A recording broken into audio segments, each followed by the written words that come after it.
Hi, I'm Julia. Welcome to English Without Limit.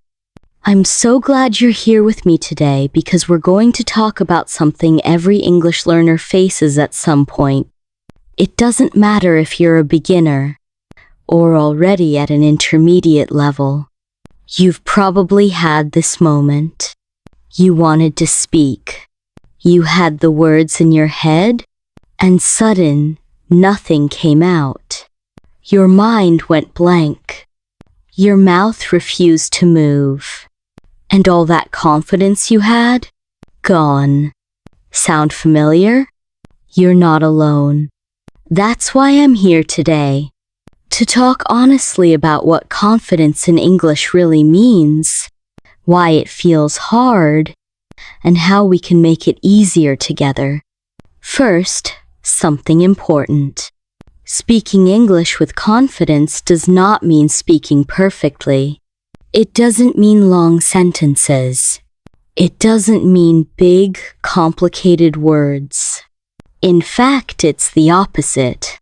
Confidence is about being calm, being clear, being comfortable with what you already know. Confidence isn't a magical gift. It's something you build, one step at a time. And the good news? It doesn't take years.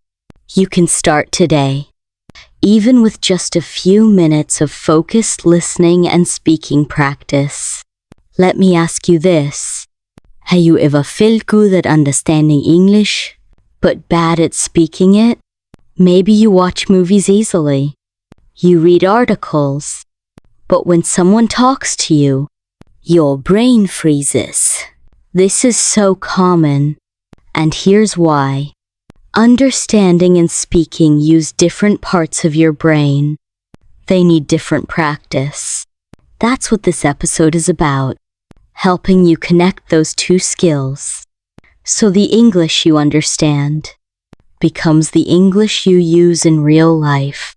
Here's the big mindset shift. You don't need to know more vocabulary. You don't need perfect grammar before speaking. That belief creates pressure. Pressure kills progress. What really builds confidence? Using what you already know, even if it's simple, even if it's just a few phrases. It's not about how much you know, it's about how you use it. Think about kids learning to talk. They don't wait to understand every rule. They listen. They repeat. They try even when they're wrong. Adults can do the same, but fear stops us. I hear this all the time from learners. Paris, Berlin, Lisbon, Rome. They all say, I understand English, but I can't speak it. And I tell them, that's not true. You can speak. You just need to give yourself permission to try. Picture this. You're in a cafe. Someone asks, where are you from? Or, what do you do? You know the answer. You've said it in your head 100 times. But your voice gets stuck. Why? Not because you don't know English. Because your brain wants to protect you from embarrassment. But you don't need protection. You need practice. And listening helps. Listening isn't passive. It's powerful. When you listen actively, you learn rhythm, pronunciation, real expressions. Your brain starts to recognize patterns. And the more you hear, the easier it is to use those words yourself. That's why short listening sessions matter. Just 5 minutes a day can change everything. Start small. Listen to short conversations. Notice how people greet each other. Ask for things. Respond when they don't understand. Focus on useful phrases. Then repeat them. Say them out loud. You don't have to sound like a native speaker. You don't need to remove your accent. Your goal is simple. Be understood. Connect. Express yourself. That's real communication. And confidence grows from practice, not from perfect grammar. Here's a question. What would happen if you started speaking before you felt ready? What if, instead of waiting for the perfect moment, you just tried using the words you already know? That small action creates a big shift. It's not about becoming fluent overnight. It's about showing up, using your voice, learning by doing. Let me tell you about Daniel from Frankfurt. He studied English for years, but never spoke at work. Every time he tried, his mind shut down. So we started with a simple challenge. 1 sentence a day. He picked a phrase from a podcast, repeated it out loud, used it with a colleague. The first time felt scary, the second time easier. By the end of the month, he was leading short calls in English, and he wasn't even thinking about grammar anymore. That's the transformation I want for you. And it starts with this. Listen, repeat, speak every day, and be kind to yourself. You are not behind. You are not slow. You're learning. And learning is powerful. This space is yours. A safe space where you can grow without fear. A place where mistakes are not a problem. They're proof that you're trying. You belong here. And I'm proud of you for showing up. That alone says so much about your dedication. Before we dive in, can I ask you for a small favor? If this episode helps you, please like it, follow the podcast, and share it with someone who's also learning English. Your support helps us reach more learners around the world. Because this isn't just a podcast, it's a community. You're not learning alone. We're doing this together. Now, take a deep breath with me. Ready? Inhale. Exhale. Let go of the pressure to be perfect. And let's enjoy this process of growing your confidence, one small, powerful step at a time. So many learners believe this. Confidence comes from perfect English. They imagine that once they stop making mistakes, then they'll feel ready to speak. But here's the truth. Confidence doesn't come from perfection. In fact, perfection often gets in the way. Real confidence comes from using the English you already know, clearly, calmly, and with the goal of connection. It's not about having the right words every time. It's about trusting yourself enough to use the words you have, even if they're not perfect. Think about this. Have you ever listened to someone who made small grammar mistakes, but still sounded confident? You probably didn't even notice the mistakes. What you noticed was their tone, their energy, their willingness to speak without hesitation. That's what real confidence looks like. Not correctness, but clarity and connection. When you realize that you don't need to be perfect to be understood, something changes inside you. You begin to relax. And that's when your fluency starts to grow. Let me tell you about Marta. She's a fashion designer from Barcelona. When she moved to London, she avoided speaking English. Why? She felt embarrassed by her accent, afraid of using the wrong verb tense. She thought people would judge her. Then came the big day, a short presentation at work. She practiced for hours, memorized the sentences. But when the moment came, she froze. She forgot her lines.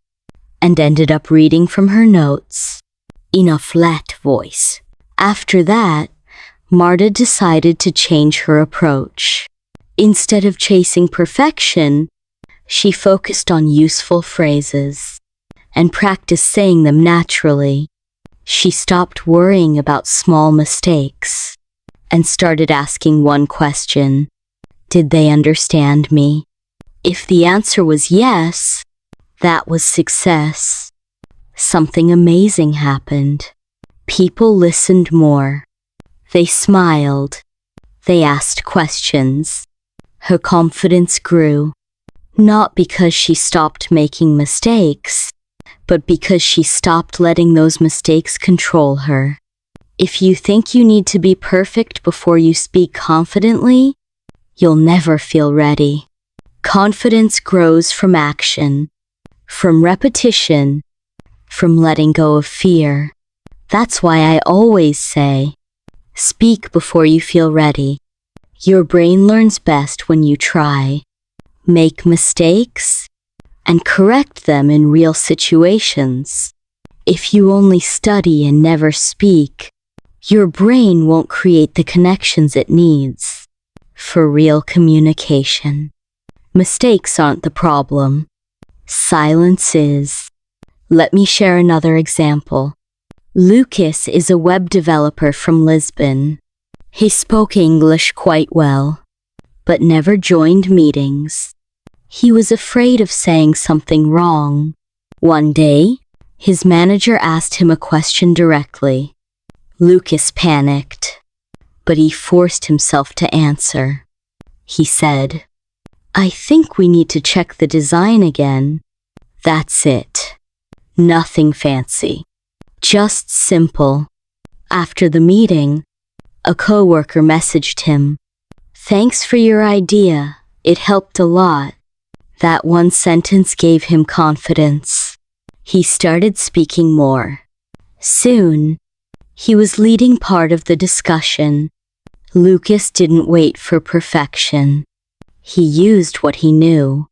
Here's what I want you to do. Start with short phrases. Don't worry if they're perfect. Focus on the message. Speak slowly if you need to.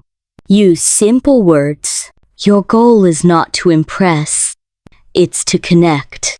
Prepare what I call confidence builders. For example, "Let me think for a second." Or, if you make a mistake, "Wait, these phrases give you time to breathe, to regroup, and to keep the conversation moving. You're not hiding your learning process. You're owning it. And that's powerful. I want to share a truth that can change the way you think about speaking English. Ready? Here it is. No one expects you to speak perfect English except maybe you. Most native speakers don't even speak perfect English. They use contractions. They use informal words. They start sentences and never finish them. They repeat themselves. They say things like, "you know," and "like" all the time. Language is messy. Language is human. It's about the message, the tone, the connection. So if your goal is confidence, don't aim for perfect. Aim to be real. I want you to think about this. Can you remember a moment when you didn't speak because you were afraid of making a mistake? Maybe at work, maybe in a shop, maybe at a social event. What would have happened if you had said something simple instead of staying silent? Even a small response like, "I'm not sure," or "Can you repeat that?"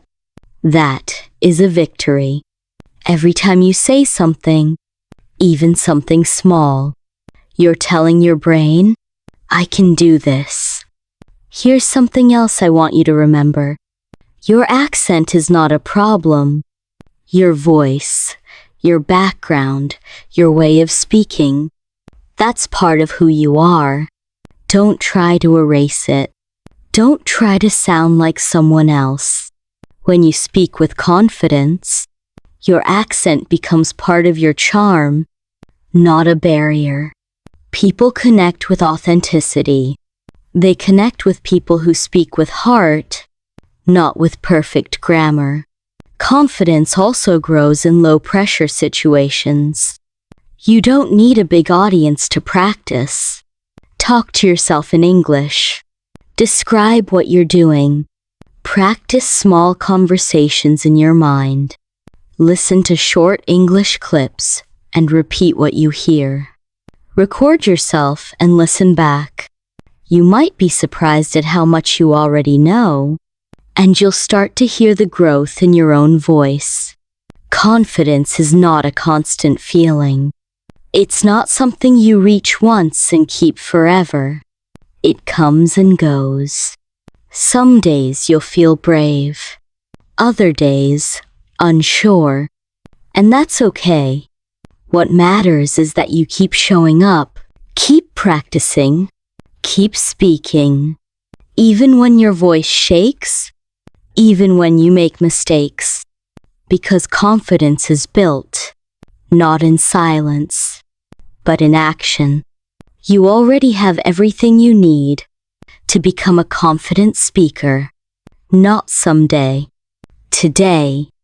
Not after you learn more grammar, but with what you know right now. Use it. Speak it. Share it. Confidence is already inside you.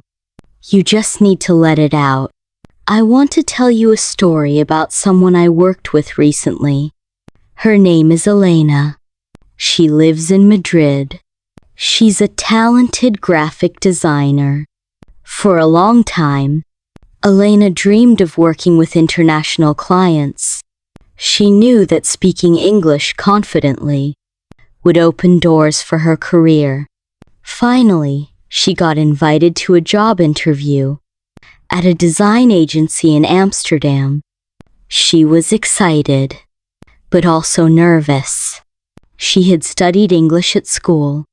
She had been reviewing common interview questions. She wrote down answers.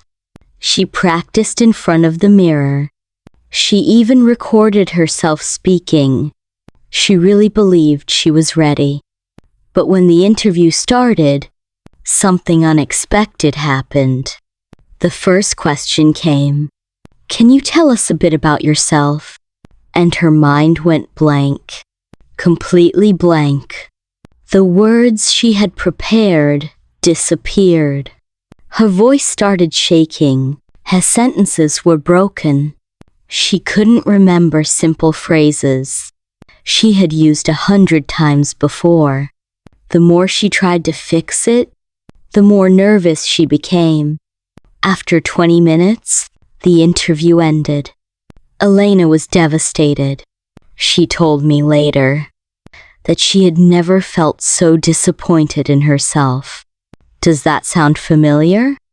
You prepare. You practice. And then real life happens. Real life feels different. The pressure changes everything. Elena knew the language. But in that moment, her brain went into panic mode. And here's the truth. When we only prepare by memorizing, we don't prepare for real conversations. Real English isn't a list of perfect answers. It's dynamic. It's emotional. It's unexpected. And if we want confidence, we have to practice in ways that reflect that reality. After the interview, Elena didn't give up. She took a deep breath, and instead of feeling sorry for herself, she asked better questions. What went wrong? Why did my mind freeze? She realized something important. She had spent so much time reading and writing, but not enough time listening and speaking. Her mouth wasn't used to forming English sounds quickly. Her ears weren't used to catching natural speech. Most importantly, She had been practicing in a way that felt safe, but not real. So she changed her routine completely. She started short, focused listening every day, with the goal of repeating what she heard out loud. Not long lesson, just 10-minute dialogues about everyday topics. Job interviews, casual conversations, workplace situations. She listened once for meaning, then again for structure. Then she paused and repeated each phrase until it felt natural in her mouth. She did this every day, even while brushing her teeth or walking to the store. And something started to shift. After just a few days, she noticed a difference. She could speak with less hesitation. She didn't need to think so hard about every word. Common expressions started to feel natural. Her voice was more stable. She even noticed a change in how she felt about English. Less fear, more excitement. Her brain was adapting, not because she learned new words, but because she became comfortable with the words she already knew. 2 weeks later, Elena had another interview. This time with an agency in Dublin. She was still nervous, but something was different. Her heart was beating fast, but her mind didn't freeze. The interviewer asked, "Tell me about a project you're proud of." And Elena answered naturally. She used simple language. She paused when she needed, and when she didn't understand a question, she calmly said, "Could you repeat that, please?" The conversation flowed. She smiled. She felt in control. After the interview, she called me and said, "Julia, I did it. I didn't feel like a student. I felt like myself." And that feeling, being able to express yourself without panic, that is powerful. And here's the truth. Confidence doesn't come from perfection. It comes from practice, from showing up every day, and training your ears and your voice to work together. Elena didn't need more grammar books. She needed connection. Connection between what she heard and what she said. Connection between her thoughts and her voice. That's why I always say this. Speak the English you know. Repeat real phrases you hear in real situations. Don't aim for complicated answers. Aim for clear, calm communication. That's what people respond to. That's what builds confidence. You don't need to memorize every answer. You need to prepare your voice and your mind to be flexible and ready. Elena's story is a powerful reminder. Confidence is not a switch you turn on. It's something you grow, step by step. And sometimes, it takes a hard moment, like a failed interview, to show us what needs to change. But when you use that experience as motivation to try something new, you grow faster than you ever thought possible. Elena didn't let fear win. She changed her method and her mindset. And that made all the difference. One of the biggest misunderstandings I hear from English learners is this. They believe that more time always means more progress. People say to me all the time, "Julia, I don't have hours to listen to English every day." And I always smile because here's the truth. You don't need hours. You don't need long, complicated lessons. What you really need is short, focused listening sessions. Just 10 minutes a day, can make a real difference. If you do it with purpose and attention, think about it. If you try to listen to a 1-hour podcast while doing the dishes or walking through a noisy street, your brain is doing too many things at once. You might catch a few words here and there, but you're not really learning deeply. Now imagine this instead. You sit down for 5 or 10 minutes. You listen to a short conversation. Something changes. Your brain is fully engaged. You notice the rhythm of the sentences. You hear how the words connect. And most importantly, you can repeat what you hear while it's still fresh in your mind. This type of practice is powerful because it builds something we often forget about: automatic response. When you listen to key phrases every day and say them out loud, you train your brain and your mouth to work together. You're not just learning with your eyes or your ears. You're training your speaking muscles. You're building memory. And you're building confidence, all at the same time. That's why these short sessions are so effective. They're targeted. They focus on one small skill. And they're easy to repeat, again and again. Let me share what I recommend. Step 1. Choose a topic, something simple and useful. For example, introducing yourself, ordering food, asking for help, or talking about your job. Step 2. Find a short audio clip or video, under 2 minutes if possible, where that situation is used in real English. Step 3. Listen once just to understand the meaning. Step 4. Listen again. Pause after each sentence. Repeat it out loud. Focus on the sound, the rhythm. Don't worry if it's not perfect. Step 5. Listen a third time, and this time, try to repeat the sentence before the speaker finishes. This helps your brain think faster in English. It trains your mind to predict what comes next. That's what fluent speakers do. They don't translate. They just respond naturally. I remember one learner, Sophia from Rome. She worked in customer service for an international company. She told me, "Julia, I don't have time for long English lessons after work." So we made a plan. One short conversation each day. Something she could do during her lunch break. One day, it was about greeting a customer. The next day, solving a problem politely.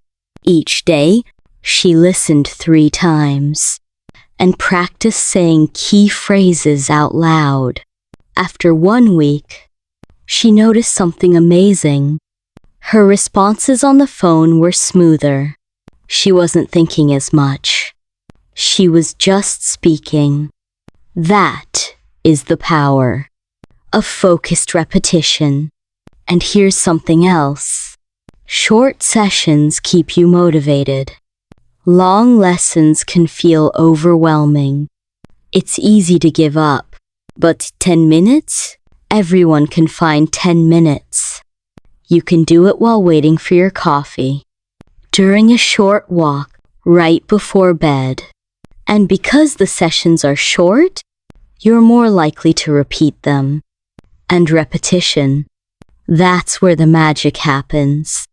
The first time you listen, it's new. The second time, it feels familiar. By the third or fourth time, your brain starts to accept it as something you own. There's also a psychological boost. When you finish a short session, you feel successful. You feel like you accomplished something. That feeling gives you confidence. It tells your brain, "I'm getting better." And the more you feel that way, the more likely you are to continue. That's how small habits grow into big results. Let's talk about what you should listen to. Not every English audio is helpful. If the content is too fast or too difficult, you'll feel lost.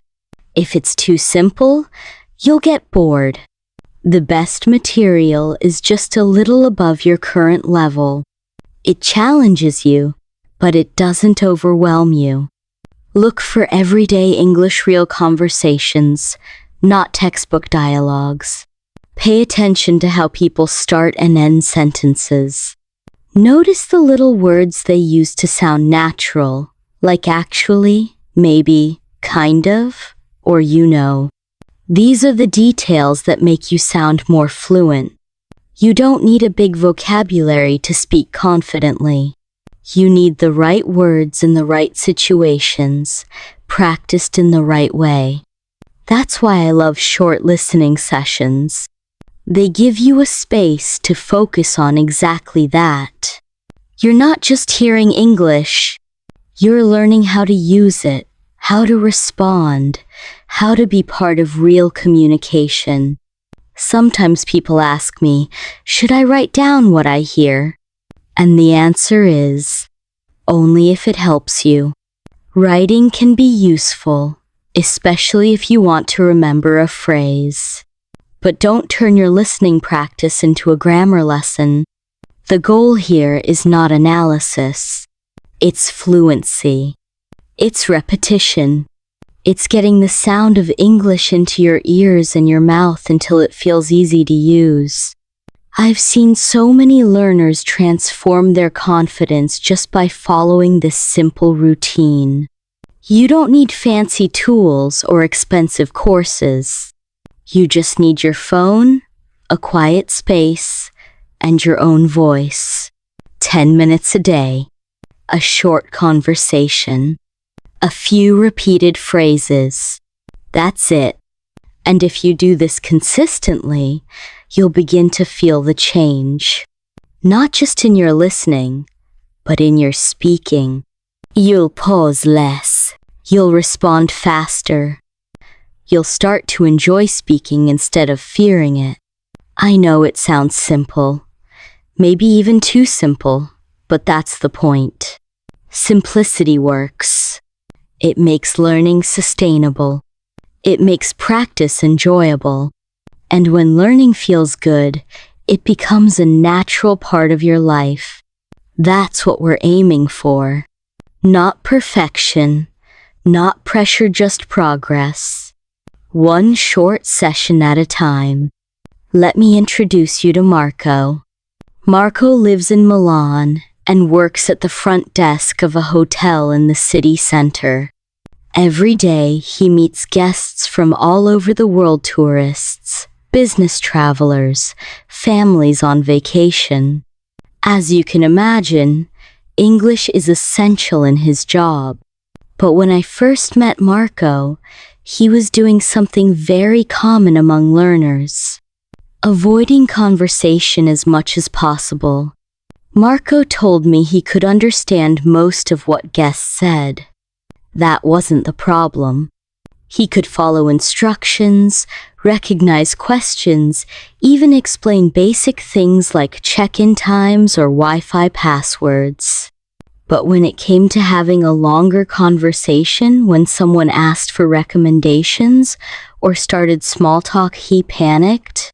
He would smile, nod politely, and find a way to end the conversation quickly. He didn't want to sound awkward. He was afraid of not knowing the right words. So, instead of speaking, he stayed quiet. He felt stuck between understanding and speaking, just like so many learners do. The interesting part is, Marco didn't lack vocabulary. He had studied English at school, taken online courses, and even passed an intermediate level test. But none of that helped him when he had to speak spontaneously. What was missing was practice that felt real, practice that trained his ear and his mouth together. So, We started working on a routine that he could do without changing his schedule too much. He didn't have extra time for long lessons, but he had one important window every day: his commute to and from work. Marco began using that time to listen to 5-minute English podcasts. He chose simple everyday topics: greetings, asking for directions, making suggestions, giving opinions. He listened once on the way to work and again on the way home. But this time, he didn't just listen. He repeated the phrases out loud. He paused the audio and copied the pronunciation, rhythm, and intonation. At first, he felt a little silly doing this on the street or on the metro, but he found small corners or quiet spots where he could practice softly to himself. And slowly, something began to change. After just a few days, Marco noticed he was remembering phrases without effort. Expressions like, "let me think," or "you might enjoy," started coming naturally. One morning, a guest from Canada asked, "Do you know a good place for dinner nearby?" It was the kind of question that used to make Marco nervous. But this time, he felt ready. Without planning, he said, "Yes, I do. There's a great place just 5 minutes from here. It's a local restaurant with traditional Milan food. I think you'll really like it." He even gave directions and suggested a few dishes. When the guest thanked him and smiled, Marco felt something shift inside. That small win changed everything. It wasn't a long conversation. It wasn't perfect. But it was real. And it came from practice, not from studying grammar, but from listening and repeating until the words felt familiar. After that, Marco became more confident. He started answering more questions. He even initiated small conversations, something he had never done before. And the more he spoke, the more he realized fluency wasn't about knowing every word. It was about being ready to use the ones he already had. What worked for Marco was consistency. 5 minutes a day, every day. It didn't seem like much, but over time, it made a big impact. His brain began to recognize patterns. His mouth started to move more easily in English. And because he was practicing real-life phrases, he could use them right away at work. That kind of progress builds confidence naturally. You don't need to wait until you're fluent to speak. You just need enough tools to handle one situation at a time. I asked Marco once what helped him the most. He said, repeating phrases out loud. I stopped thinking about the grammar and just focused on how it sounded. That shift from analysis to experience is so important. When you stop trying to control every sentence and start trusting your voice, your fluency grows much faster. Marco didn't aim for perfection. He aimed for progress that made all the difference. There was another moment that showed just how far he'd come. A guest from London was having trouble with a taxi booking. The driver didn't arrive, and the guest was frustrated. Marco stepped in, made a phone call, explained the situation clearly, and helped resolve the issue. The guest later wrote a positive review online and mentioned Marco by name, saying how professional and helpful he had been. That review was printed and placed on the hotel's staff board. Marco told me that seeing his name there made him feel more confident than any English certificate ever had. Confidence doesn't come from studying silently. It comes from using your voice, one phrase at a time. Marco's story reminds me that real improvement happens in small daily moments. You don't need perfect grammar. You don't need hours of free time. You just need a simple plan and the courage to speak up when the opportunity comes. And when you do, you might discover the words were there all along, you just needed to give them a chance to come out. When we talk about listening in English, most learners think about understanding words. That's natural. For years, you've probably been taught to listen for meaning, translate in your head, recognize vocabulary, identify key information. And yes, that's important. But if you want to become a confident speaker, you need to listen differently. You need to listen like a speaker, not like a student. That means shifting your focus from just understanding to really noticing how English works when it's spoken naturally. When I say listen like a speaker, I mean listening with the goal of using what you hear, not just recognizing it. If you only focus on meaning, your brain stays in passive mode. You understand what's being said, but when it's your turn to speak, you still hesitate. But when you start listening actively for rhythm, intonation, sentence structure, and conversational flow, you train your brain to respond like a speaker. You hear how people begin their sentences, how they soften their opinions, how they change topics. This kind of listening gives you tools you can use immediately. Let's think about how a native speaker might respond in a casual conversation. Someone asks, "What do you think about this idea?" A student might try to form a complete, grammatically perfect answer in their head before responding. But a speaker who has been listening actively might say, "Well, to be honest, I think it depends." Or, I haven't really thought about that, but maybe.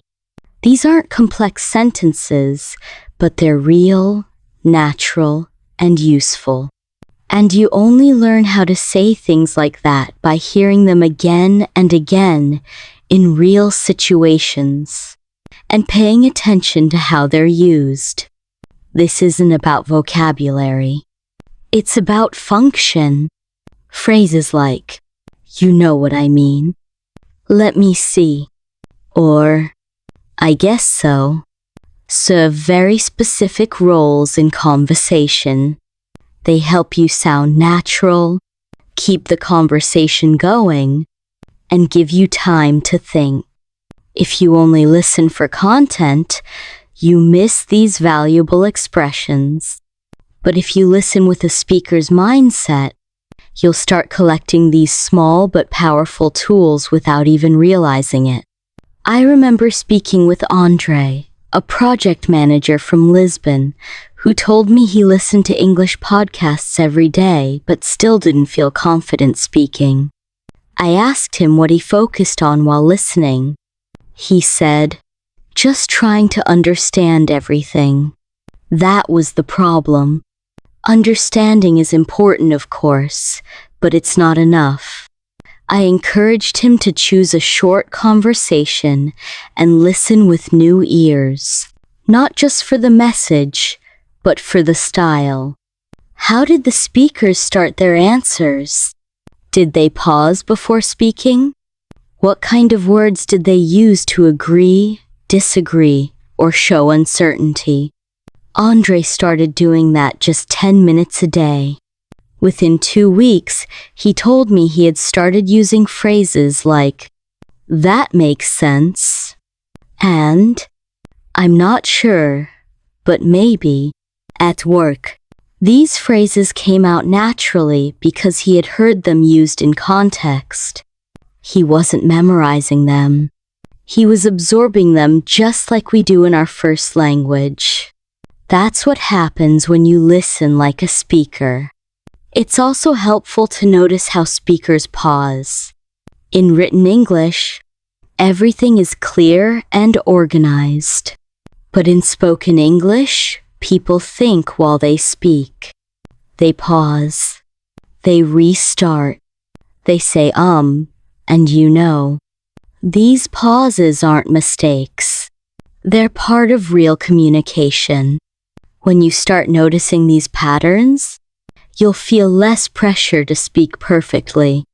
You'll understand that it's okay to pause, to take your time, and to respond in a natural way.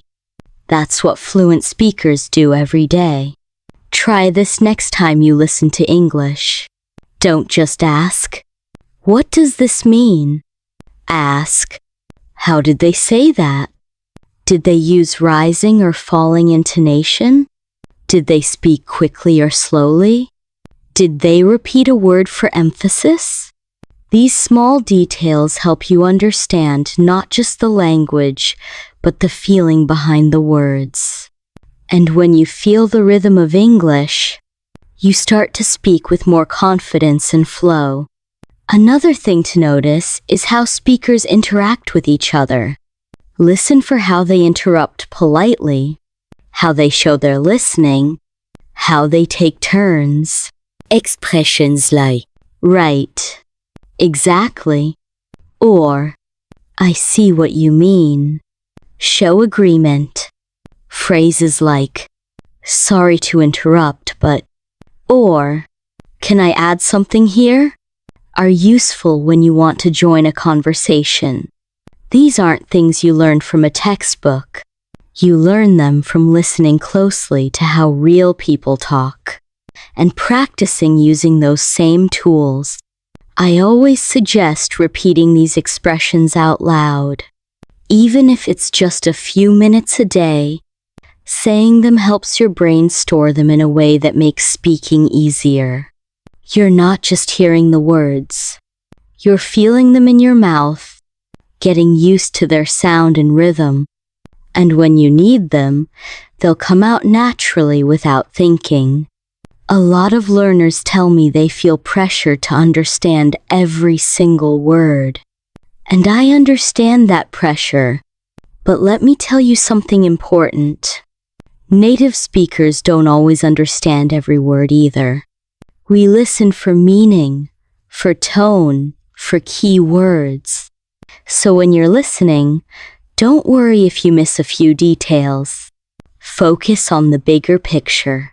Focus on how people are communicating, not just what they're saying. That's the key to becoming a better speaker. I also recommend choosing audio that reflects real-life conversations, not just scripted lessons. Interviews, casual dialogues, and podcasts with two speakers are great for this. They show you how people really talk, how they interrupt, laugh, hesitate, or change their minds. These are all important parts of communication that you can only learn by listening with attention. Think about how children learn language. They don't start with grammar rules.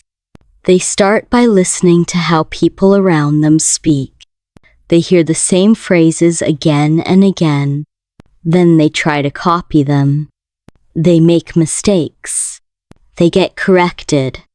And they keep trying. That process works for adults too.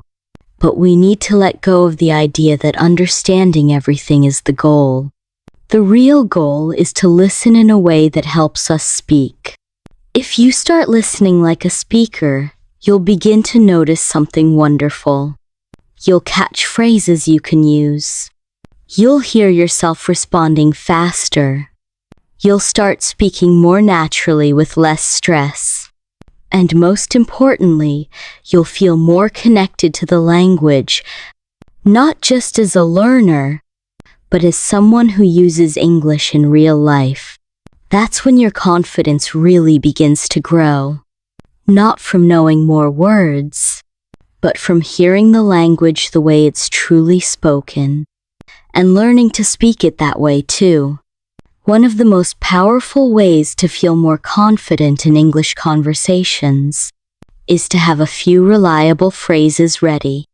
Phrases that don't just help you communicate, but also help you manage your emotions while you speak. I call them confidence phrases.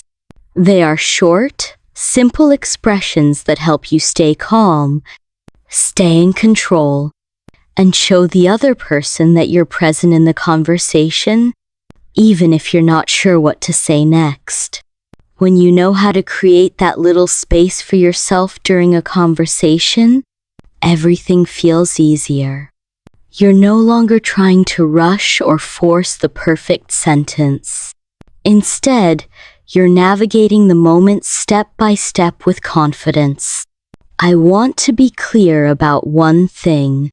You don't need big words or complex grammar to sound confident. In fact, the opposite is often true. Simple language spoken clearly and calmly has more impact than long, complicated sentences. The goal is not to impress. The goal is to connect. And to connect well, you need tools that support your thinking and give your brain a chance to catch up while you speak. Let's start with one of the most helpful phrases you can use. Let me think.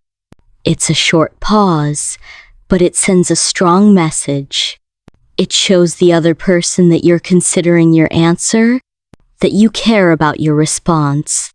It also gives your brain a few seconds to organize your thoughts. Native speakers use this phrase all the time. They don't rush to answer everything instantly. They give themselves permission to pause, and you can do that too. Another phrase I love is, "Can I say that again?" Sometimes when you start speaking, you realize you're going in the wrong direction. Maybe your sentence is getting too long or too confusing. It's perfectly okay to stop, breathe, and restart. When you say, "Can I say that again?" you're showing that you're aware and engaged. You're not giving up. You're resetting. And that small decision builds confidence because it reminds you that you are in control of your voice. You can also use phrases like, "I'm not sure how to say this," or "I don't know the exact word." But these are honest human expressions. They tell the other person that you're working through your thoughts. And that's a strength, not a weakness. No one expects you to speak perfectly all the time, not even native speakers. What people really value is effort, clarity, and authenticity. Let me give you a few more confidence-building phrases you can keep in your pocket. For example, "Could you repeat that, please? Let me check my words for a second." What I'm trying to say is, "That's a good question." Each of these phrases does something very important. They buy you time. They show politeness. They invite connection. And they allow you to continue speaking without pressure. You're not stopping the conversation. You're guiding it. And that's what confident speakers do. I remember talking to Lena, a marketing assistant from Hamburg. She told me she always got nervous during meetings because she couldn't find the right words fast enough. She said she often stayed silent even when she had ideas to share. So, I gave her a few phrases like, "Can I add something here?" and "I'll try." To explain it simply, she started using them in small moments, and it made a big difference. Instead of freezing, she had a bridge a way to enter the conversation smoothly. And over time, those small entries led to bigger contributions. She didn't become a different person. She just found a new way to participate, using language that supported her confidence. The beauty of these phrases is that they're universal. You can use them in professional settings, casual conversations, online calls, or face-to-face interactions. They are gentle tools that support your communication without adding pressure. And once you practice them enough, they become part of your natural rhythm. You won't even need to think about them. They'll just be there, ready when you need them. Another powerful phrase is, "Can you give me a second?" It's so simple, but it works wonders. When your brain needs a short break to organize your ideas, this phrase gives you that space. You stay in the conversation. You don't disappear, and you don't feel rushed. You stay present, and you stay in control. That feeling of control is where confidence starts to grow. One thing I often tell learners is that confidence doesn't mean speaking without fear. It means learning how to manage that fear, how to work with it. These phrases help you do exactly that. They create a safety net for your speech. They remind you that you don't need to know everything and that you can still communicate clearly while thinking on your feet. I also suggest practicing these phrases out loud, not just reading them. When you say them with your own voice, they become more natural. Try using them in low-pressure situations, like speaking to yourself while doing daily tasks. Say things like, "Let me think," or, "What I'm trying to say is," even if there's no one listening, you're training your brain and your mouth to work together, and that practice adds up quickly. There's another benefit I want to mention when you use these kinds of phrases. The person you're speaking to often becomes more relaxed too. Your calmness sets the tone. They listen more patiently. They wait for your answer. And in that space, a real conversation can happen. You're not just speaking, you're creating a moment of mutual understanding. So the next time you feel that moment of panic, the pressure to say something quickly or perfectly, pause, breathe, and reach for one of your confidence phrases. Say, "That's interesting. Let me think." Or, "I'm not sure, but I can try to explain." You're not apologizing for your English. You're showing your ability to handle the moment with care and clarity. That's what true confidence looks like. You don't need hundreds of phrases, just a few that feel comfortable, honest, and supportive. Repeat them, use them, and trust them. They will help you stay calm in difficult moments. And they will remind you that communication is not about perfection. It's about connection. And when you use your voice with intention and clarity, people listen. Even if your grammar isn't perfect, even if you pause often, even if you make mistakes, what matters most is that you stay present and keep going. That's where your real confidence will begin to grow. I want to share a story about someone who made a simple change in her preparation that had a huge impact. Her name is Anna. She's a university student in Lisbon, studying marketing.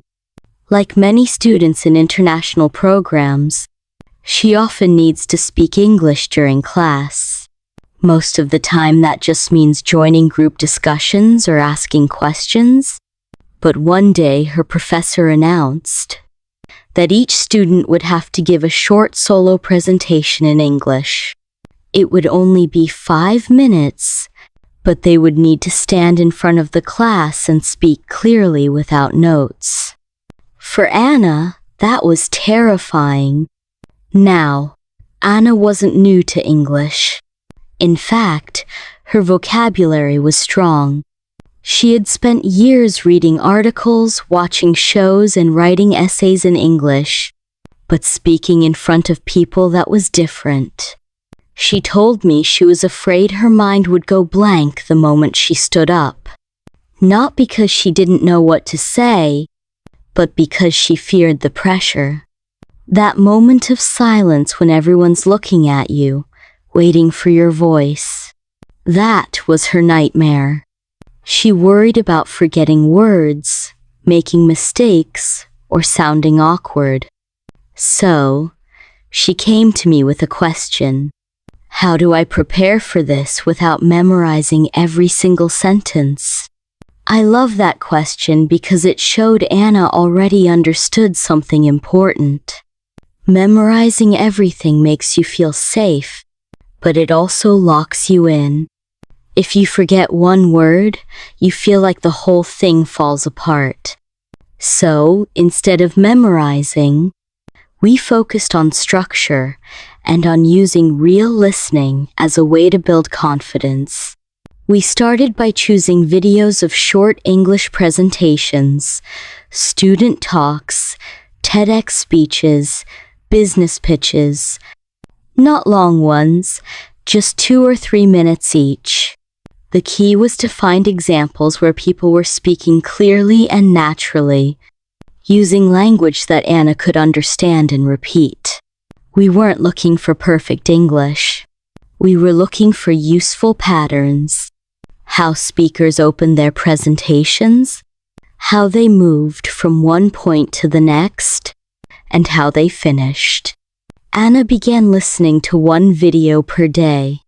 She focused on phrases like, "Let me begin by explaining," or, "The next point I want to make is," or, "To summarize what I've said." These weren't advanced expressions, but they were powerful tools. They gave her structure. They made her speech feel organized. And most importantly, they gave her time to breathe while she spoke. Instead of rushing from idea to idea, she had space. She didn't just listen. She repeated everything out loud. After hearing a phrase, she paused the video and said it herself. She practiced the transitions again and again until they felt natural. Then she applied them to her own topic. Her presentation was about a marketing campaign for a local brand, and she used the exact same transitions she had heard in the videos. First, I'll give you a bit of background. Next, I'll show you how the campaign was designed. And finally, let me share the results and what we learned. With those clear phrases, her ideas were easier to deliver and easier to follow. The day of the presentation arrived. Anna felt nervous, of course, but she also felt prepared in a new way. She wasn't trying to remember a script. She was moving through a path she had practiced many times. When she got up to speak, her voice was steady. Her sentences were simple but confident. She used the same structure she had practiced. She even smiled and made eye contact with her classmates. And at the end, she closed with, "Thank you for listening. If you have any questions, I'd be happy to answer them." A phrase she had heard in one of the videos, now spoken by her in her own voice. After class, something happened that surprised her. Her teacher came up and said, "Anna, that was one of the clearest presentations I've heard today. How did you prepare?" Anna smiled and said, "I just practiced how to move from one idea to the next." That was the truth. She didn't try to impress anyone. She focused on being clear, and that clarity gave her confidence. I love this story because it shows how effective simple strategies can be. Anna didn't need advanced grammar or a perfect accent. She needed phrases that helped her organize her thoughts and speak with calm. When you use real listening, not just to understand, but to collect useful expressions, you're building a bridge between what you hear and what you say. And that bridge makes all the difference when you're under pressure. There's something else Anna discovered. Once she had those phrases in place, her fear of freezing disappeared. She knew how to start. She knew what to say between points. And she knew how to end. That structure gave her freedom. Instead of memorizing lines, she could focus on her message. She could speak to the class, not just perform in front of them. And because she had practiced speaking out loud every day, her voice didn't shake. Her words came naturally. This is what I want you to take from Anna's experience. The power of preparation that fits real life. You don't need to learn hundreds of words. You need to listen for the right ones, the ones that help you move forward in a conversation or a presentation.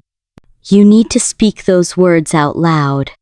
Feel how they sound in your mouth and get comfortable using them. That's how confidence grows. Not from memorizing, but from practicing in a way that connects listening and speaking, thought and expression. I still talk to Anna sometimes, and she tells me she now volunteers to present first in class. Not because she loves public speaking, but because she knows how to handle the moment. She knows what to say to begin, how to guide her listeners, and how to end with strength. That kind of transformation doesn't happen overnight, but it doesn't take years either. With the right kind of listening, a little daily practice, and a few solid phrases, you can feel the difference in just a few days. One of the biggest things that slows English learners down, and maybe you've experienced this too, is the habit of translating everything in your head. You hear something in English, and you try to find the meaning in your native language. Then, you try to think of a reply in your own language, translate it into English, and then speak. That process creates a delay, and worse, it creates stress. Your brain is doing too much work all at once. And in a conversation, that delay can make you lose confidence, miss the moment, or feel like you're always behind. That's why one of the most important shifts you can make is to stop translating and start thinking directly in English. Now, I want to be gentle here. This habit translating in your head is very common, and it's not your fault. Almost every language learner does this at some point. It's how we start. Translation helps us build vocabulary, understand grammar, and connect ideas. But once you reach a certain level, it starts to get in your way. It becomes a barrier between your thoughts and your voice. The goal is to build a direct connection between what you think and what you say in English. So, how do we do that? The good news is, it doesn't require any special tools or long study sessions. It just takes a new kind of practice, one that fits into your daily life. I always recommend starting with something small, describing your actions in English as you do them. This might sound simple, but it's incredibly powerful. If you're making coffee, say to yourself, I'm pouring the water. I'm adding sugar. The cup is hot. Say it silently in your head, or out loud if you can. What you're doing is teaching your brain to use English to observe the world.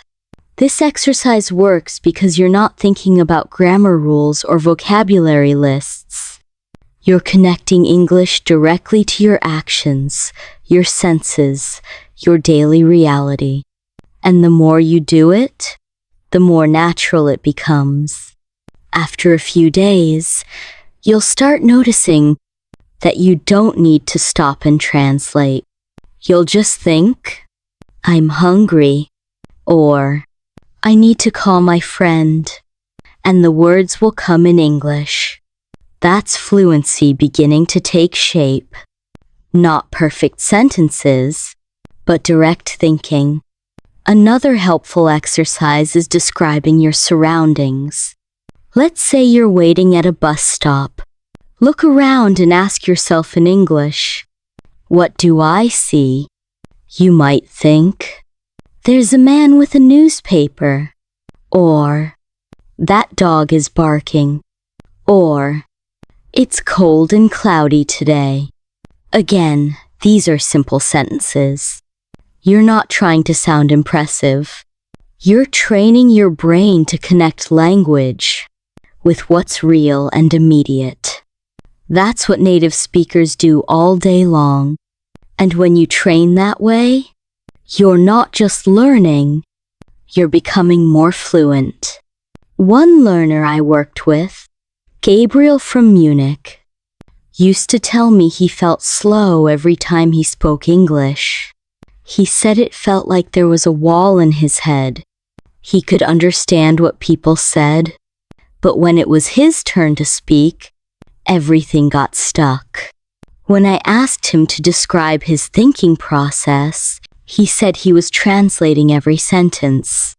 So, I suggested that for 1 week, instead of doing grammar exercises, he should practice thinking in English every time he walked to the store.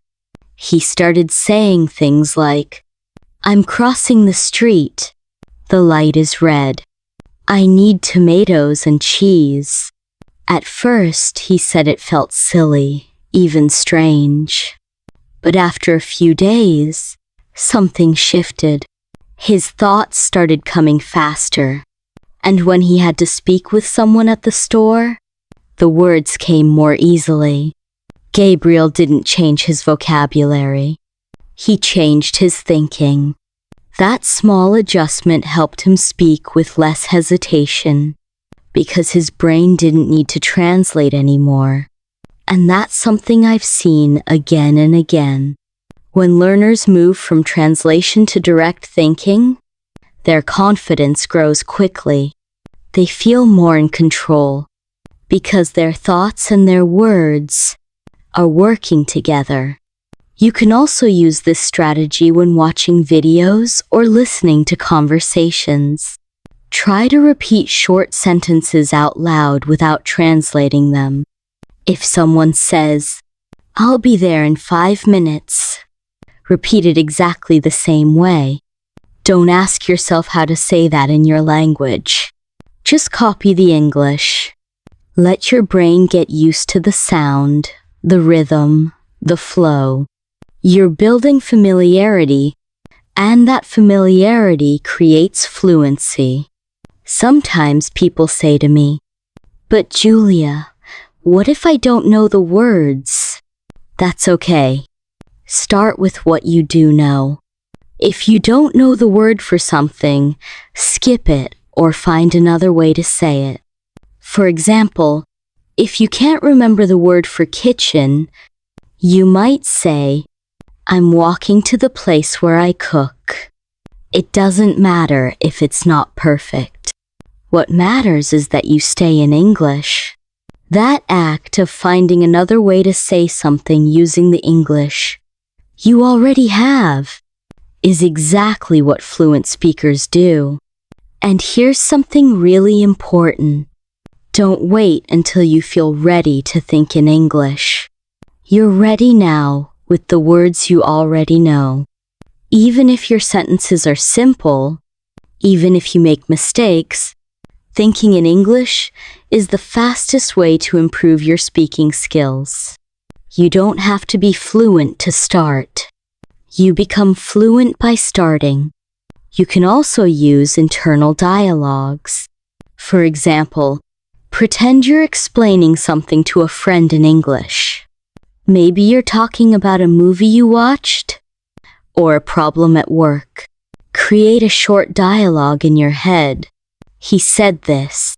Then I answered. I didn't understand, so I asked again. These small mental conversations are powerful. You're practicing speech without needing another person. And when the real conversation happens, you've already trained your brain to find the words. If you do this consistently, just a few minutes a day, you'll start to notice the difference. You'll feel more fluent. not because you learned more words, but because you're using the ones you already have in a new way. You're not translating anymore. You're thinking in English. And that's the path to natural, confident speaking. Fluency is not about perfection. It's not about having every word. It's about being able to express yourself clearly and calmly, using the language you know. And the best way to do that is to stop depending on translation and start creating real, living thoughts in English.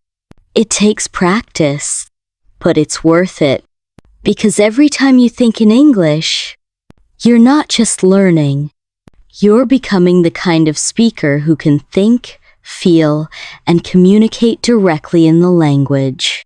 And that's a beautiful shift-tone, quiet thought at a time. One of the easiest and most effective ways to improve your English-speaking confidence is to develop a quick listening routine that fits your daily life. You don't need hours of study or expensive courses.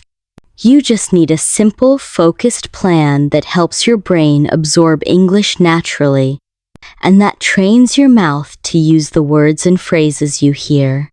Today, I want to share a routine you can start right now, even if you only have 10 or 15 minutes a day. This routine is designed to help you connect listening and speaking, so you'll notice your confidence growing with every practice session. Here's how it works. First, find a short audio clip that features real conversations. It can be a podcast, a dialogue from a language app, a short interview, or even a video clip from YouTube. The important thing is that the conversation sounds natural, and the language is something you can understand with some effort. Aim for something between 1 and 3 minutes long, short enough to listen to fully twice or 3 times, without feeling overwhelmed. Once you have your clip, the first step is to listen without writing anything down. Just focus on understanding the general meaning. Don't worry about catching every single word or phrase. The goal here is to get the big picture, to know what the conversation is about. This helps your brain relax and absorb the sounds and rhythm of English without pressure. After you've listened once and have a sense of the conversation, listen to the clip again, this time with a notebook or your phone ready to write. Your goal is to pick out key phrases, expressions, or sentences that you think are useful. These are the phrases you want to learn and use later. Don't try to write down everything. Instead, focus on the parts that feel natural, practical, or interesting to you. For example, if someone says, "Could you repeat that, please?" Or, "I'm not sure, but I think," those are phrases worth noting, because you can use them in your own conversations. Writing down these phrases helps your brain in 2 ways. First, it makes you slow down and focus more carefully on what you hear. That attention helps you notice details you might miss otherwise. Second, the act of writing activates a different part of your brain, reinforcing memory and making it easier to remember the phrases later. Now comes the most important part, speaking. Once you've written your phrases, listen to the audio one more time and repeat those phrases out loud. Don't just say them quietly in your head. Say them with your voice, exactly as you hear them. Copy the pronunciation, rhythm, and intonation. Try to sound natural, like you're actually having a conversation. If you're alone, it's okay to practice speaking aloud. This is your time to build muscle memory in your mouth and train your tongue to move in new ways. You can even practice shadowing. That means you say the phrase at the same time as the speaker, matching their pace and tone. Shadowing is an excellent technique because it helps you practice both listening and speaking at the same time. Your brain gets used to hearing and producing English in a connected way, and this helps you speak more fluently. If you're worried about making mistakes, remember that this is practice. It's a safe space to experiment. Don't worry about being perfect. The goal is to get comfortable with the sounds and expressions, so when you need to use them in a real conversation, they come out naturally. Let me share a quick example. I recently worked with Sophia from Paris. She told me she struggled to speak because she was always thinking about grammar rules and translating in her head. So, I suggested this routine. Sophia started by listening to a 2-minute dialogue about ordering food in a cafe. She listened once to understand, then wrote down phrases like, "Could I have the menu, please?" and "What do you recommend today?" Then she practiced repeating these phrases out loud, matching the speaker's rhythm. After a few days, Sophia said she felt more confident speaking with waiters because she had those phrases ready in her mind and mouth. She wasn't guessing anymore. She was prepared. What's great about this routine is that you can adapt it to your level and interests. If you're a beginner, choose clips with simple language and slow speech. If you're more advanced, pick something a little more challenging. You can use this routine for any situation: travel, work, casual conversations, or even academic topics. The key is to make it consistent. 10 or 15 minutes every day is better than 1 hour once a week. Consistency builds momentum, and momentum builds confidence. Another tip I like to share is to keep a small notebook or a digital document where you collect your favorite phrases. Over time, you'll create your own personal phrase book. When you're in a conversation and don't know what to say, you can remember a phrase from your collection and use it. Having these ready-made phrases reduces stress and helps you keep the conversation going. If you want to make this routine even more effective, combine it with speaking practice. Find a language partner. Join an English conversation group online, or even record yourself using the phrases. Speaking regularly, even in short bursts, helps you connect the listening practice to real communication. Remember, this routine isn't about memorizing scripts or perfect sentences. It's about noticing real language, practicing it naturally, and building your confidence step by step by listening actively, writing key phrases, and repeating them out loud. You're training your brain and your mouth to work together. This connection is what helps you speak English more confidently and smoothly. So, if you're ready to start today, take a few minutes to find a short English conversation that interests you. Listen once for meaning. Listen again to write key phrases. Then say those phrases out loud. Do this regularly, and you'll see progress faster than you expect. It's a simple, practical way to move from understanding English to speaking English with confidence. The key was to use short, real English audio recordings, quick dialogues or short stories.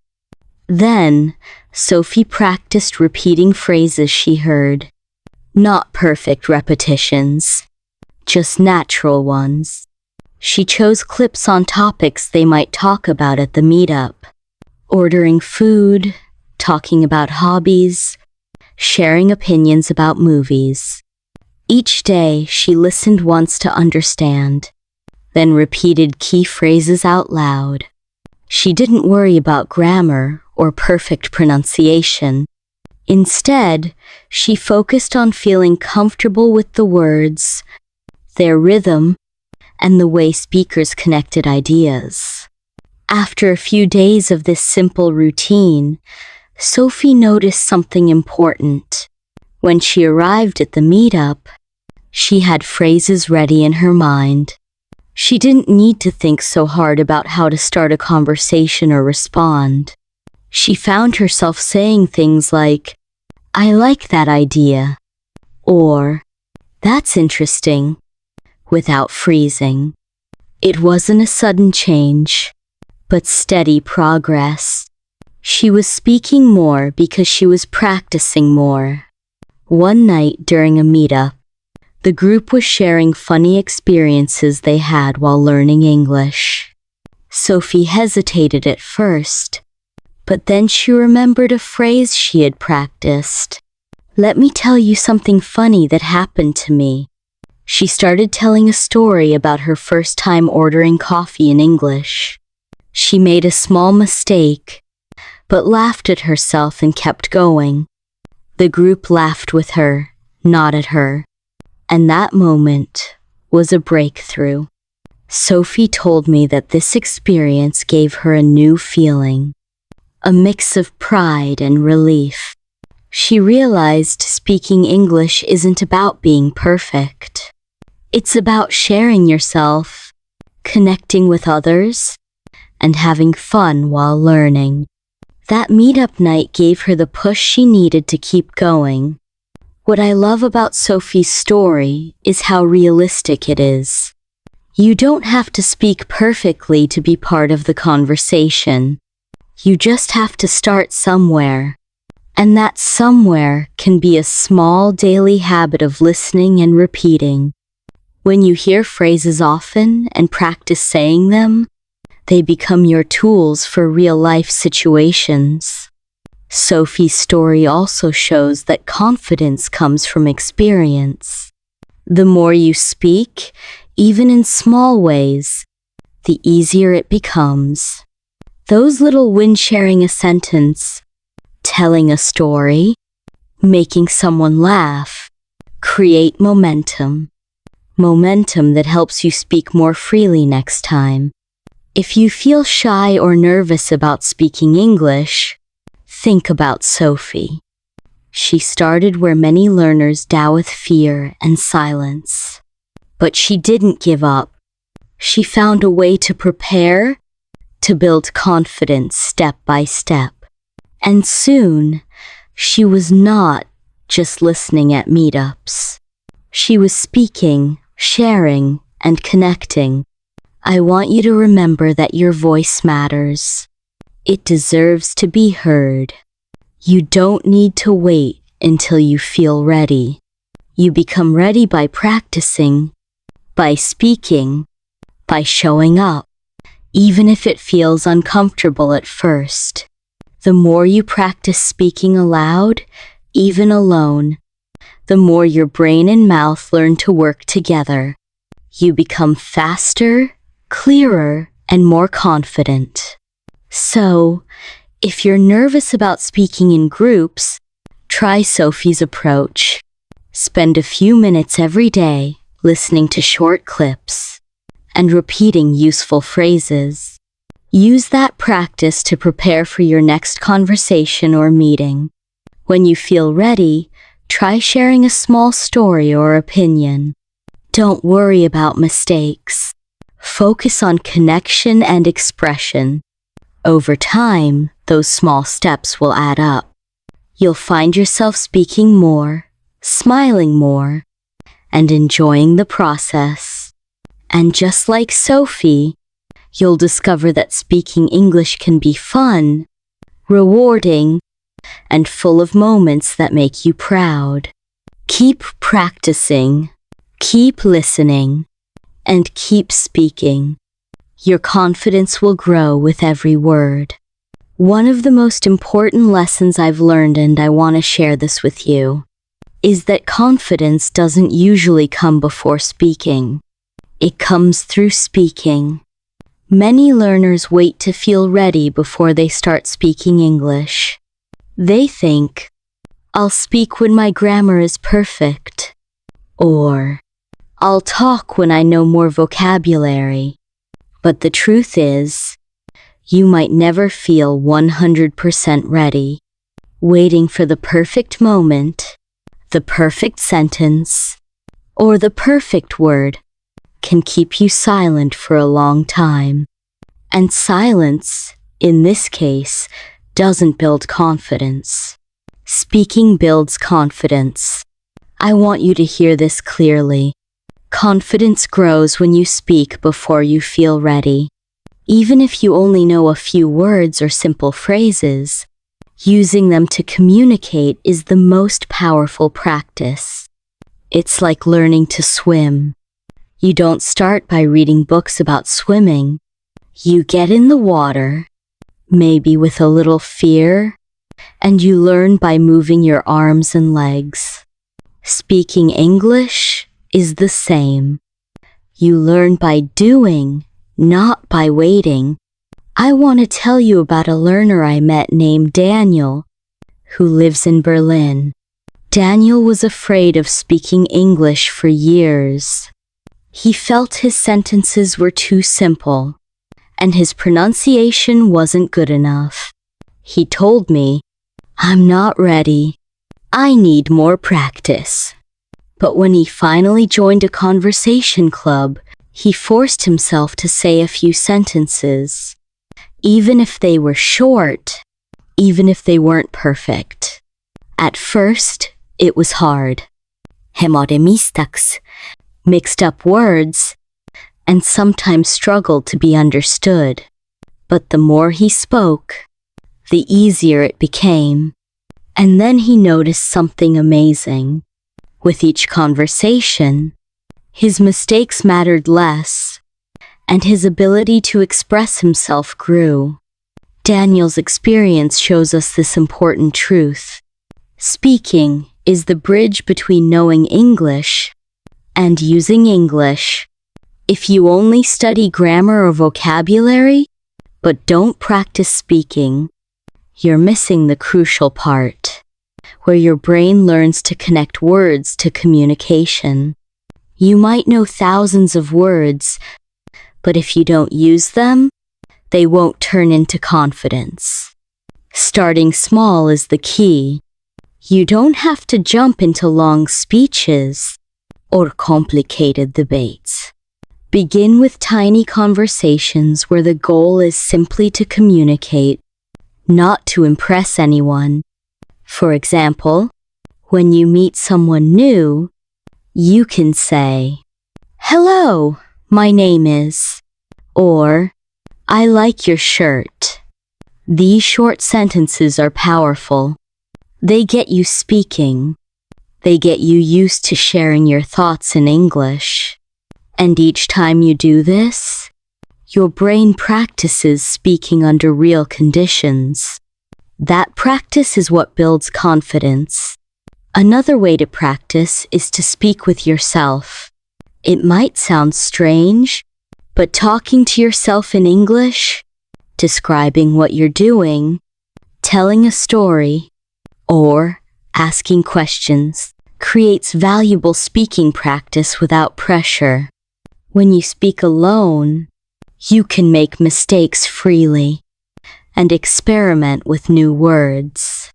This helps your brain build new pathways for English speech. And when you feel ready, you'll find it easier to speak with others. I want you to also think about what happens when you avoid speaking because you don't feel ready.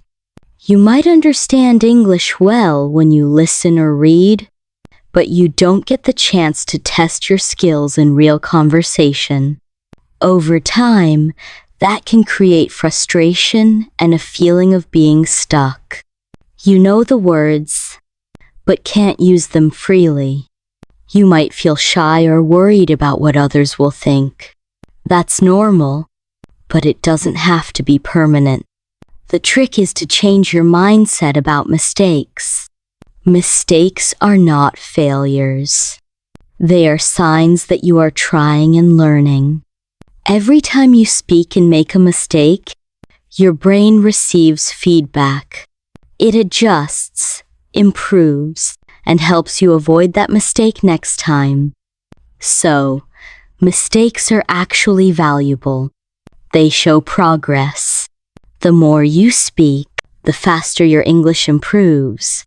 That's why it's better to speak now, even if your English is not perfect, than to wait for an imaginary moment when you are flawless.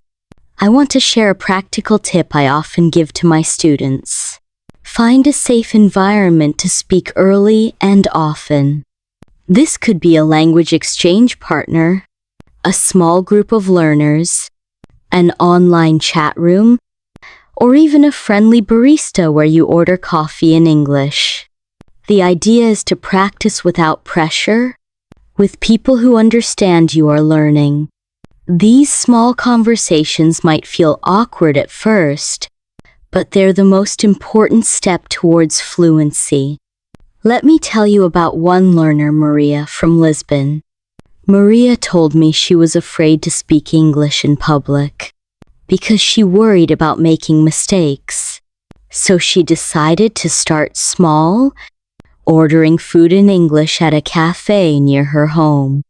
She practiced a few sentences in front of the mirror for a week. Then one day, she walked into the cafe and confidently ordered in English. It wasn't perfect, but it was enough. The barista smiled and helped her with a few words. That small success made Maria want to speak more. She said, "It was the first time I felt like a real English speaker." That feeling, that moment, is what builds confidence. Remember, fluency is not a race. It's a journey made up of many small steps. Each time you speak, even if it's just a few words, you're moving forward. You're telling your brain that you can use English to communicate in real situations. That's how real confidence grows. Not from waiting, but from doing. So, don't wait until you feel ready. Start today with what you know. Use simple phrases, speak in short sentences, and practice as often as you can. The more you speak, the more your confidence will grow. You'll surprise yourself with how quickly your skills improve. When you stop waiting and start speaking, speaking before you're ready is not just a challenge. It's a gift you give to yourself. It opens the door to real practice, real connection, and real progress. Every word you speak is a victory, and with each victory, your confidence grows stronger. You are learning, you are growing, and you are becoming a confident English speaker, one step at a time. Now, one of the biggest worries I hear from learners around the world is about their accent. Many people feel their accent is a problem, something holding them back from speaking English confidently. They think, "My accent sounds strange," or "People won't understand me if I don't sound like a native speaker." Today, I want to tell you something very important. Your accent is not a problem. It's a natural part of who you are. It's part of your identity, your culture, and your unique way of expressing yourself. Think about it for a moment. Even native English speakers have accents. Someone from London sounds different from someone in New York. Someone from Australia sounds very different from someone in South Africa. We all have accents. They show where we come from, and they make language rich and diverse. There is no one perfect way to sound in English. The idea that you must erase your accent to speak well is simply not true.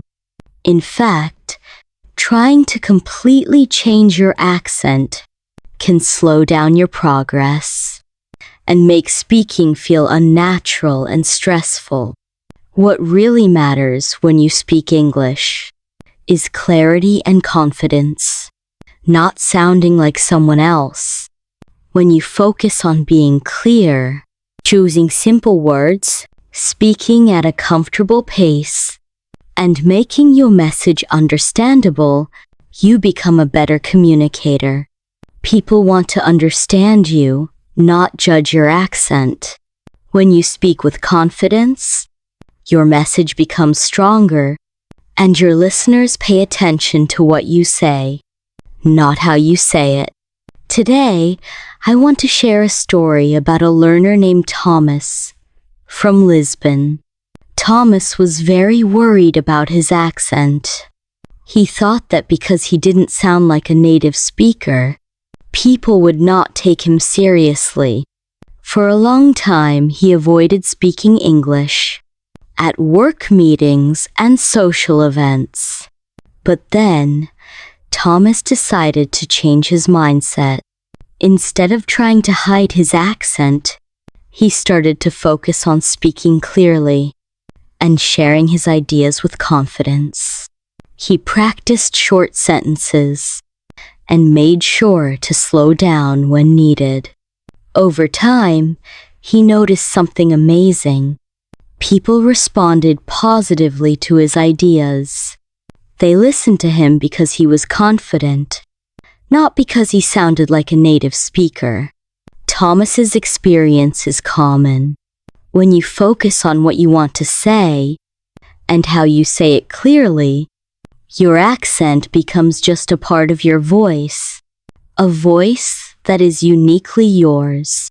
You bring your own rhythm, your own tone, and your own energy to English. That makes your speaking more authentic and engaging. There's also a big advantage to having an accent. It makes you memorable. Think about it. When you meet someone new, you remember their voice, their expressions, and the way they speak. Your accent is part of that personal signature. It can even be a conversation starter. I've heard many stories where learners use their accents to connect with others. People often ask about the learner's country, culture, or background. Those questions open doors to conversations that go beyond language learning. I want you to stop worrying about fixing your accent. Instead, use your voice as a tool for communication and connection. When you speak, imagine you're sharing your story, your thoughts, and your ideas with friends. Your accent adds flavor and character to that story. It shows that you have a unique perspective, shaped by your experiences and culture. Another thing to remember is that working on your pronunciation is different from trying to erase your accent. Improving pronunciation means learning how to make sounds clearly, so that people understand you easily. It's about clarity, not imitation. You can practice pronunciation exercises, listen carefully to native speakers, and repeat phrases to develop clear speech without losing your accent.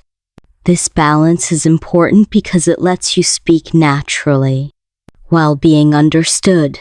Some learners worry their accent makes them look less professional or less intelligent.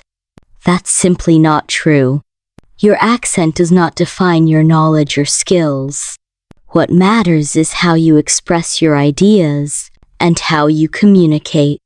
When you speak confidently, your accent becomes a strength, not a weakness. Also, consider this. The world is becoming more global every day. English is used by people from all backgrounds and countries. There isn't a single standard accent that everyone must follow. In international workplaces, universities, and social groups, people hear and appreciate a wide variety of accents. Being able to understand and be understood by speakers with different accents is a valuable skill. So is speaking with your own authentic voice. If you ever feel self-conscious about your accent, try this simple exercise. Record yourself speaking English and listen to the recording. Notice the way you sound. Celebrate what makes your voice unique. Focus on your strengths, your clear pronunciation, your ability to express ideas, and your enthusiasm for speaking English. When you hear yourself with kindness, you'll start to feel more comfortable and proud of your voice. Remember, your accent is a beautiful part of your English journey. It shows your courage, your culture, and your individuality. When you embrace your accent and speak with confidence, you inspire others to do the same. You become a role model for learners who may feel shy or uncertain. So don't be afraid to let your accent shine. Speak clearly, speak confidently, and let your personality come through every word you say. Your accent is not a barrier. It's your badge of honor. It tells the world where you come from and who you are. And when you speak English with confidence and clarity, nothing can stop you. Before I finish, I want to share one of the most important tips about listening. When it comes to improving your speaking skills and building confidence, listening plays a huge role. But not just any listening. What really makes a difference is listening to English that you actually enjoy. If the content is boring or too difficult, your brain tends to switch off. You stop paying attention, and the words don't stick. But when you listen to something you like, something that grabs your interest, your brain stays active, and learning happens naturally. I want to explain why enjoying what you listen to matters so much. Imagine you're trying to learn English by listening to a very complex lecture, or a topic that doesn't interest you. It's like trying to read a book that you don't enjoy. You might push yourself through a few pages, but soon your mind wanders and you lose focus. That means your brain isn't absorbing the language the way it should. On the other hand, when you listen to a podcast about a hobby you love, or a TV show that makes you laugh, your brain is curious and engaged. It wants to understand what's happening. So, it works harder to catch the words, phrases, and expressions. That motivation to understand is powerful. It pushes you to listen more carefully, repeat phrases in your mind, and even try to say them out loud. When you enjoy what you listen to, you also want to share it. Maybe you tell a friend about a funny scene you heard, or you use a phrase you liked in a conversation. This natural desire to use language comes from enjoyment, not from pressure or obligation. I remember a learner named Luca from Rome who shared with me how this changed his English practice. Luca used to listen to traditional English lessons that were very grammar-focused. He found them boring and difficult, and after a while, he stopped listening altogether. Then he discovered a podcast about soccer in English, a topic he was passionate about. Suddenly, listening didn't feel like a task.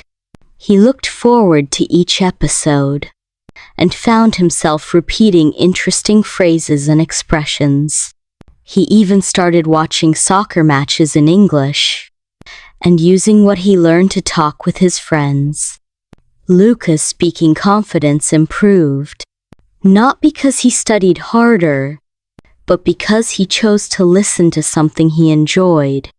Choosing content at your level is just as important as choosing something you like.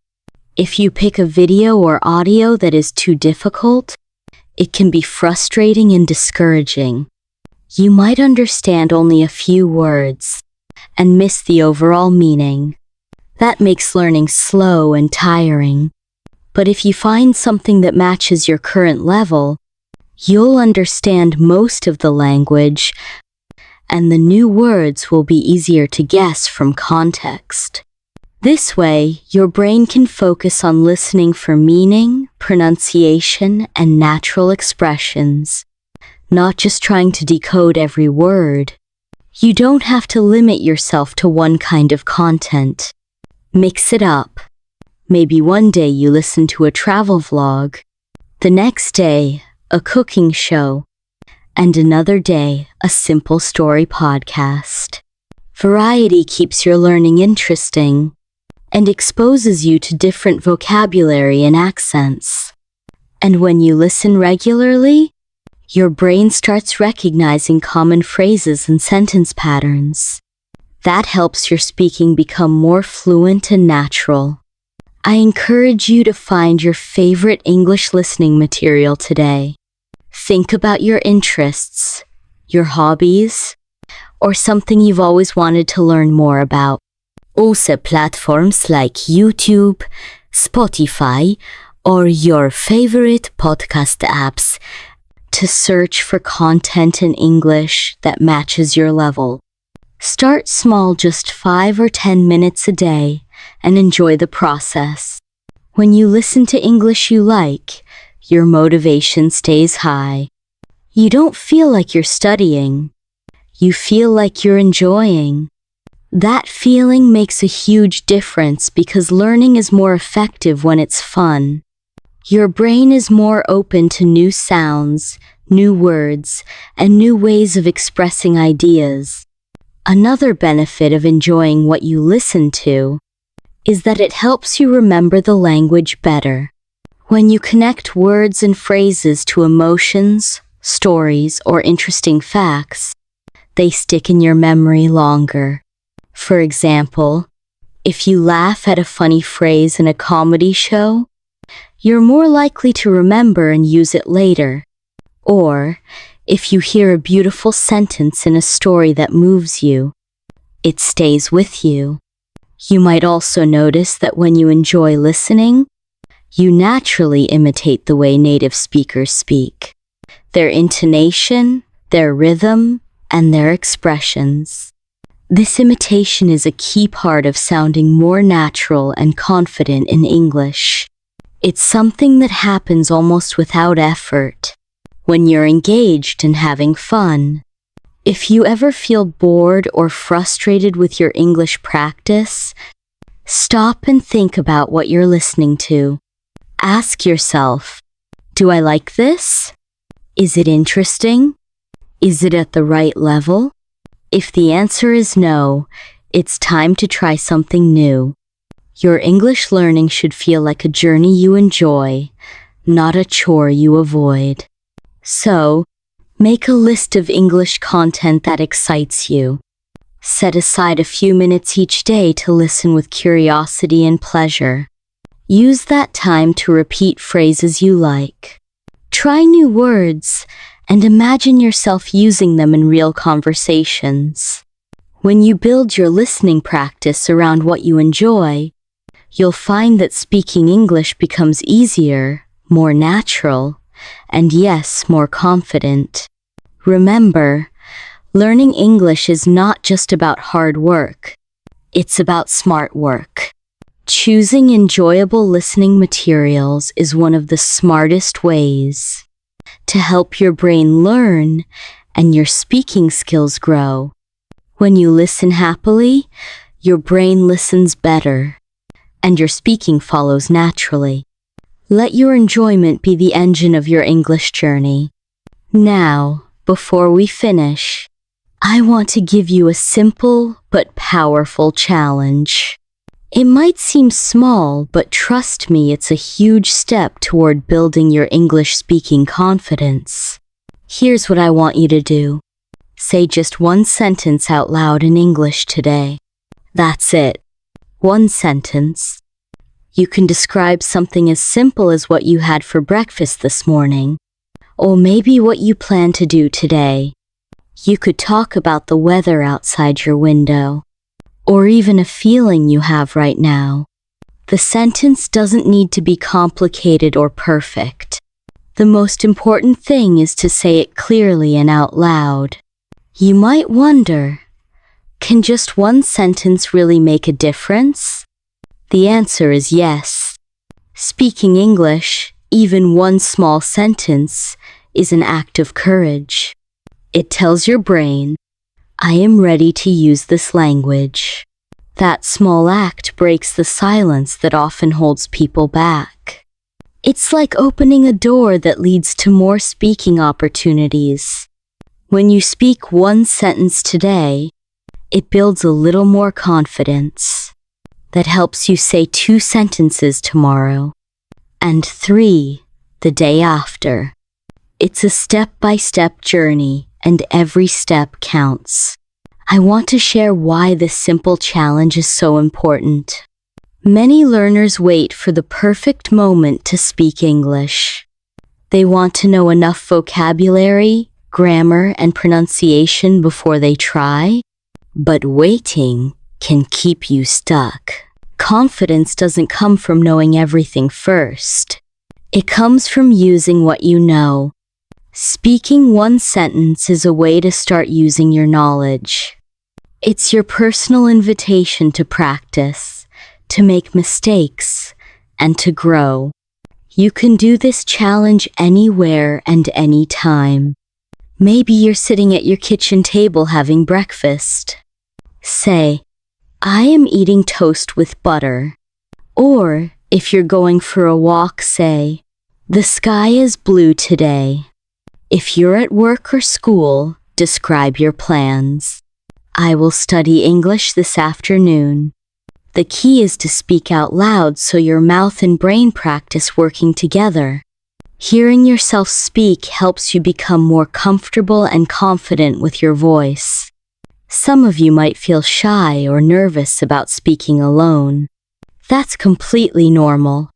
Speaking out loud feels strange at first, especially if you're used to practicing English silently in your head or by reading.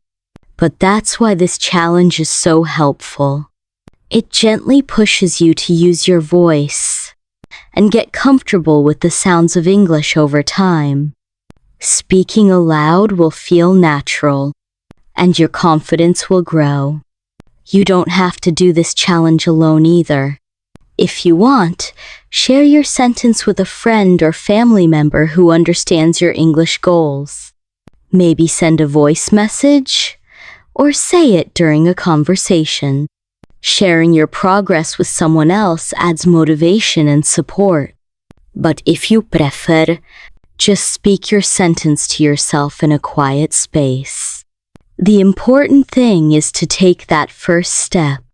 Also, remember that your sentence doesn't have to be perfect. Don't worry about grammar or pronunciation mistakes. This is practice, not a test.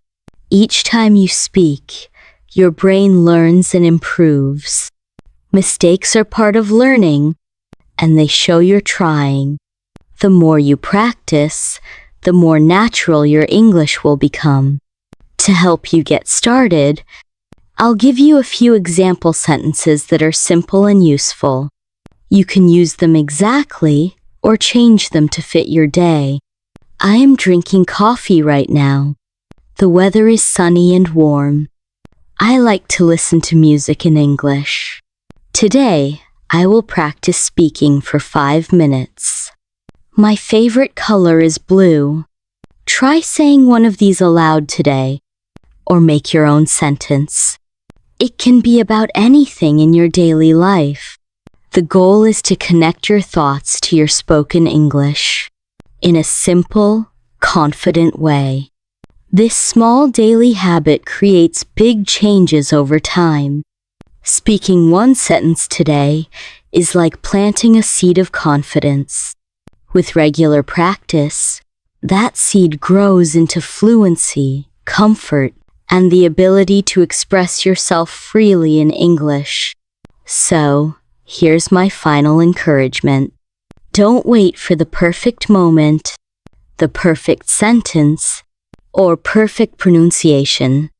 Start with one sentence right now, or as soon as you can today. Speak it clearly, and feel proud of yourself for taking action. This simple challenge is your first step toward becoming a confident English speaker. Remember, every big journey starts with a small step. Your journey to confident English speaking begins with just one sentence. Take that step today and keep moving forward. One sentence at a time. You've got this. And I'm here cheering you on every step of the way. Thanks for listening to English Without Limit. I'm Julia, and I'll see you next time.